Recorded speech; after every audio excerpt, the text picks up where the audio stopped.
અમદાવાદના સિંધુ ભવન વિસ્તારમાં અનોખી કેટ જોવા મળી।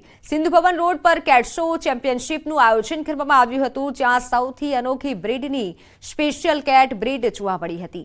ગુજરાત સહિત મહારાષ્ટ્ર અને કર્ણાટકથી 200 જેટલી બિલાડીઓ આવી હતી। ગ્રુમિંગ, હેરસ્ટાઇલ, નાક નકશા પરથી વિનર નક્કી થવાના હતા। ત્યારે અમદાવાદની બંગોલ કેટ બગીરા ટોપ 10 કેટેગરીમાં પહોંચી, જ્યારે મહારાષ્ટ્રથી આવેલી 4 બ્રીડ ફર્સ્ટ રાઉન્ડમાં જીતી ગઈ હતી। તો અહીંયા આજે બે શો થાય છે, એટલે બે રીતના શો થાય છે। જજીસ છે એલન છે અને સાકિબ પઠાણ છે। બ્રીડ્સનું તો મેં જેમ કીધું તમને 6 થી 7 અલગ અલગ બ્રીડ્સ દેખાશે તમને। Classic long hair, Indie Mau, Persians, British short hair, Bengal cat, પછી સિયામીઝ કરીને છે, અને એ બધી બ્રીડ્સ તમને જોવા મળશે। અને એવું નથી કે ખાલી ગુજરાતથી કે ખાલી અમદાવાદથી કેટ્સ આવ્યા છે, કેટ્સ ઓલ અરાउंड इंडियाથી આવ્યા છે। वेरिएशन में लेके आए, अभी बंगाल से मेनकुन है, सियामीज है, पर्शियंस है, 4 ब्रीड लेके आए। और माशाल्लाह भी 4 पहले फर्स्ट राउंड में फर्स्ट रिंग में हम लोग कैट जीत भी गए।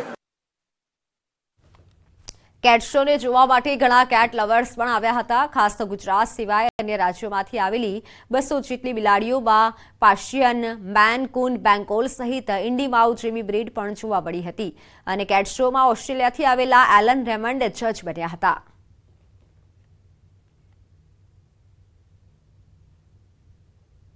લાયન્સ, લેપર્ડ્સ, પેન્થર્સ મને બહુ જ ગમે છે। સો મારું એક ડ્રીમ હતું કે મારી પાસે પણ છે ને એક નાનો લેપર્ડ હોય। સો like yeah he is like my small leopard, અને એનું નામ બગીરા છે। कैट इज़ लाइक मैं बहुत ज़्यादा मैं कैट लवर हूँ और मैं कच्छ से आई हूँ स्पेशली कैट देखने, और ये बहुत ही ज़्यादा अच्छा है और ये मैं बहुत इन्जॉय कर रही हूँ। और यहाँ पे बहुत डिफरेंट टाइप्स की कैट है। નજર અન્ય સમાચારો પર તો ગુનેગારો બેફામ બન્યા છે। પોલીસનો પણ ડર નથી, પોલીસ પણ સુરક્ષિત નથી। ગીર સોમનાથમાં એસઓજીના કર્મચારી પર જીવલેણ હુમલો થયો। દરોડા કરવા ગયેલા કર્મચારીઓ પર હુમલો કર્યો। કોડીનારમાં જંગલેશ્વર પાસે વાડીમાં હુમલો કર્યો। ગેરકાયદે હથિયારની બાતમી મળતા દરોડા કરવા ગયા હતા। 4 મહિલાઓ સહિત 10 લોકોએ કર્મચારી પર હુમલો કર્યો। હાલ બંને કર્મચારીઓ હોસ્પિટલમાં સારવાર હેઠળ છે। પોલીસે 7 આરોપીઓને ઝડપી પાડ્યા છે। 3 આરોપીઓને પોલીસ શોધી રહી છે। તો સુરેન્દ્રનગર હળવદમાં યુવક સાથે અત્યાચારનો એક વિડીયો વાયરલ થયો છે, અને જે બાદ પોલીસે કાર્યવાહી હાથ ધરી છે। 9 લોકો સામે ફરિયાદ નોંધતા 4 લોકોને પોલીસે ઝડપી પાડ્યા છે। 9 લોકો સામે અપહરણ અને માર માર્યાની ફરિયાદ નોંધાઈ હતી। નાણદરી ગામ પાસે પ્રેમ પ્રકરણમાં યુવકને ઢોર માર મારવામાં આવ્યો હતો।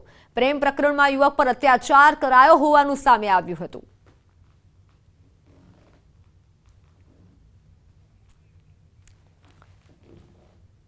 તાપીના વ્યારા તાલુકાના સરૈયા ગામે બીએસએલ કંપનીમાં મોબાઈલ ટાવર ઊભો કરાતા ગ્રામજનોમાં રોષ ફાટી નીકળ્યો છે। મોબાઈલ ટાવરના રેડિયેશનથી આરોગ્યને નુકસાન થવાનો ગામના લોકોને ભય સતાવી રહ્યો છે। ગ્રામ પંચાયતના હોદ્દેદારો દ્વારા ગ્રામજનોની મંજૂરી કે ઠરાવ વિના જ આ મોબાઈલ ટાવર ઊભો કરી દેવાયોનો આરોપ લાગ્યો છે। આ મોબાઈલ ટાવરને ગામથી દૂર અન્ય કોઈ જગ્યાએ ખસેડવા ગ્રામજનોએ માંગ કરી છે।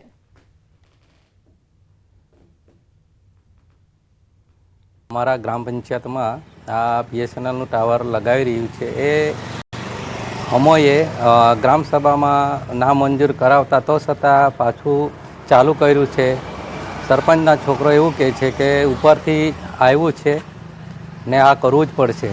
ગામ લોકોનું એ છે કે રેડિયેશન લાગે, નાના ભૂલકા બધા બાજુમાં આરોગ્ય કેન્દ્ર એટલે ત્યાં દર બુધવારે આવે। સ્કૂલ બાજુમાં છે, વસ્તી ફરતે વસ્તી છે, એ કેન્સલ થાય એવી અમારી ગામ લોકોની માગણી છે। ફળિયામાંની જે એનો ગામ પંચાયતની જગ્યા છે ત્યાં ફાળવીને લોકો બનાવે। અમારી ના મંજૂર નથી, પણ તો એ લોકો ગામ પંચાયતની જમીન છે તેમાં બનાવે તો ચાલે।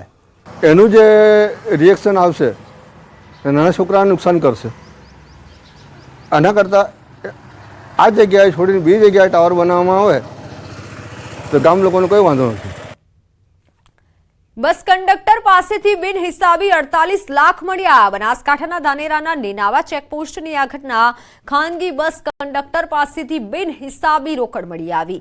48 લાખ રૂપિયાની રોકડ પ્લાસ્ટિકની બેગમાં પેક કરેલી હતી. ધાનેરા પોલીસે પૈસા જપ્ત કરી પૂછપરછ શરૂ કરી. રાજસ્થાનના સિવાણાના શાહરૂખ ખાન હબીબની અટકાયત કરાઈ છે. પૈસા ક્યાંથી આવ્યા, ક્યાં લઈ જવાના હતા તેને લઈને પોલીસે તપાસ હાથ ધરી.